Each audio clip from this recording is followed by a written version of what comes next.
ഈ നൂഡിൽസ് ഉണ്ടാക്കുന്നത് അത്ര വലിയ ആനക്കാര്യമൊന്നുമല്ലെങ്കിലും അതും അതിൻ്റെതായ രീതിയിൽ ഉണ്ടാക്കുമ്പോഴല്ലേ രസം ഉണ്ടാവും.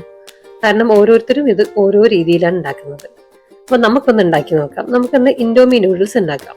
അപ്പൊ അതിനുവേണ്ടി ഞാൻ വലിയൊരു പാത്രത്തിൽ അത്യാവശ്യം നല്ലോണം വെള്ളം വെച്ചിട്ടുണ്ട്. ഒരു 3 പാക്കറ്റ് വെച്ചാണ് ഉണ്ടാക്കാൻ പോകുന്നത്. അപ്പം ആ 3 പാക്കറ്റിലത്തെ നൂഡിൽസിന് മുങ്ങി നിവരാൻ ആവശ്യമായ വെള്ളം വെച്ചിട്ടുണ്ടാവണം. അപ്പം ഈ പാക്കറ്റ് എടുത്ത് അതിൻ്റെ ഉള്ളിലത്തെ നൂഡിൽസിനെ ഒന്നിങ്ങനെ ഒരു 4 ഇങ്ങനെ പൊട്ടിച്ച് വെച്ചു കൊടുക്കാം. അല്ലെങ്കിൽ എന്താന്ന് വെച്ച് കഴിഞ്ഞാൽ വെന്ത് കഴിഞ്ഞാൽ അത് വലിയ നൂലായി കിടക്കും. എന്നിട്ട് ഓരോ പാക്കറ്റായി പൊളിച്ച് അതിനുള്ളിലത്തെ സീക്രട്ട് പാക്കറ്റ്സ് ഒക്കെ എടുത്ത് ചെറിയ ചെറിയ 2 പാക്കറ്റ്സ് ഉണ്ടാവും, അതെടുത്ത് പുറത്ത് വെച്ചു. ഇനി എല്ലാ പാക്കറ്റും പൊളിച്ച് റെഡിയാക്കി വെക്കുക. അപ്പത്തേക്ക് നമ്മുടെ വെള്ളം തിളയ്ക്കാറായിട്ടുണ്ടാവും. അപ്പൊ ആ കുഞ്ഞി പാക്കറ്റുകളൊക്കെ അവിടെ സൈഡിലിരിക്കട്ടെ. നമുക്ക് വെള്ളം എന്തായിന്ന് നോക്കാം. വെള്ളം തിളച്ച് തുടങ്ങിയിട്ടുണ്ട്.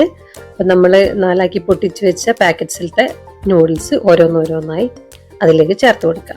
എന്നിട്ട് നല്ലോണം തിളപ്പിക്കുക. നല്ലോണം തിളപ്പിക്കുമ്പം ഒരു 2 to 3 മിനിറ്റ്സ്, 2 മുതൽ 3 മിനിറ്റ് വരെ. അതിൽ കൂടുതൽ ഇതിട്ട് വേവിക്കരുത്. വെന്ത് കഴിഞ്ഞാൽ ആകെ കഞ്ഞി പോലെ ആയിപ്പോവും. ഈ വേവ് കറക്റ്റ് ആവുന്നതിനാണ് നൂഡിൽസിന്റെ മുഴുവൻ ടേസ്റ്റും ഇരിക്കുന്നത്. അപ്പം നമുക്ക് ഏകദേശം 2-3 മിനിറ്റ് ഇത് തിളച്ച് റെഡി ആയിട്ടുണ്ട്. ഇനി നമുക്കത് എന്ത് ചെയ്യാം, ഒരു അരിപ്പപാത്രം എടുത്ത് അതിലേക്ക് ഒന്ന് ഊറ്റിക്കളയാം. അപ്പം ഞാനിത് ഊറ്റിയിട്ടുണ്ട്. ഇനി നമ്മളെ ചെറിയ ചെറിയ പാക്കറ്റ്സ് ഒക്കെ ഉണ്ടായിരുന്നല്ലോ, അതൊക്കെ എടുക്കാം. അതാണ് ഇതിൻ്റെ ടേസ്റ്റ് മേക്കേഴ്സ്. അതായത് അതിൻ്റെ ഉപ്പ് കാര്യങ്ങൾ, മുളക് പൊടി, അങ്ങനത്തെ സ്പൈസസ് എല്ലാ സാധനങ്ങളുമാണ് അതിലുള്ളത്. ഈ സിൽവർ പാക്കറ്റ്സിൽ ഉപ്പും മുളക് പൊടിയാണ്. ഇനി പ്ലാസ്റ്റിക് പാക്കറ്റിൽ ഇരിക്കുന്നതാണ് സീസണിങ് ഓയിലും സോയ സോസുമാണ്. അതും കൂടി ഒഴിച്ചു കൊടുക്കുക. അപ്പം പിന്നെ അത് ഈ നനഞ്ഞിരിക്കുന്ന നൂഡിൽസ് ആവണം. അത് നമ്മൾ ഒരുപാട് നേരം ഊറ്റി വെച്ച് ഡ്രൈ ആയി പോവരുത്. എല്ലാ കാര്യങ്ങളും അങ്ങ് ചടപടാന്ന് ചെയ്യണം. പിന്നെ അതിലിരിക്കുന്ന 3 പാക്കറ്റ്സും ഓരോ പാക്കറ്റും അതിന് ആവശ്യമായിട്ടുള്ള അളവിലുള്ള സാധനങ്ങളെ അതിലുള്ളൂ. നമ്മൾ ബാലൻസ് മാറ്റി വെക്കേണ്ട കാര്യമൊന്നുമില്ല. എല്ലാം അതിലിട്ട് കൊടുക്കുക.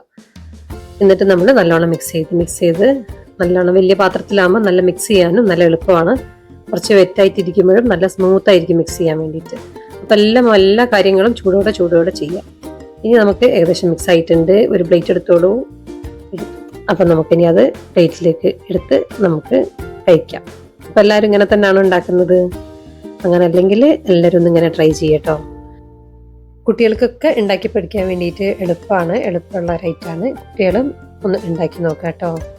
പിന്നെ ഇഷ്ടപ്പെട്ടാൽ ലൈക്ക് ചെയ്യുക, ഫ്രണ്ട്സിനൊക്കെ ഷെയർ ചെയ്ത് കൊടുക്കുക, ചാനൽ ഒന്ന് സബ്സ്ക്രൈബ് ചെയ്യുക കേട്ടോ.